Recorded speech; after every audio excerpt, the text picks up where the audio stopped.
एवढे वर्ष झाले आम्ही सरकारकडे निवेदन देतो, जिल्हा अधिकाऱ्यांकडे आम्ही निवेदन देतो, मुख्य कार्यकारी अधिकाऱ्यांकडे आम्ही निवेदन देतो.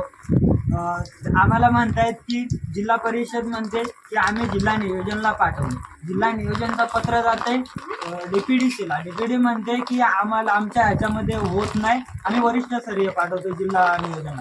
नियोजन म्हणते की आमच्यामध्ये होत नाही, पुन्हा प्रस्ताव जिल्हा परिषदला. जिल्हा परिषद तिथून पाठवते बांधकाम विभागाला. तहसीलदार पाठवतात बांधकाम विभागाला आणि बांधकाम विभाग म्हणते की आमच्या अंडरमध्ये येत नाही. मग शासनाच्या कोणाच्या अंडरमध्ये येत नाही, मग काम होणार कसं आणि कुठून मंजूर करणार? कलेक्टर असो ते त्यांची बाजू काढतात, मुख्य कार्यकारी अधिकारी ते त्यांची बाजू काढतात, PWD ती त्यांची बाजू काढतात, सार्वजनिक बांधकामाचे ते त्यांची बाजू काढतात. मग शासनच म्हणतंय की आमच्यामधून होणार नाही, मग आम्हाला मार्ग दाखवा कुठून होईल ते. वरिष्ठ स्तरीय पण तुम्ही पाठवत नाही. मग याचा अर्थ शासनाने काहीतरी गडबड घोटाळा केलाय.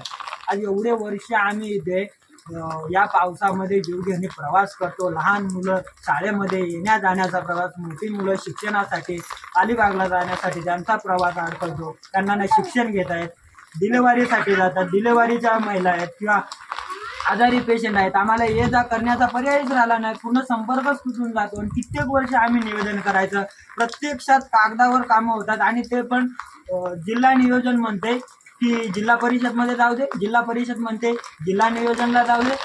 कलेक्टर साहेब सांगतात की ठीक आहे करून देऊ आणि करत नाही, काय नाही.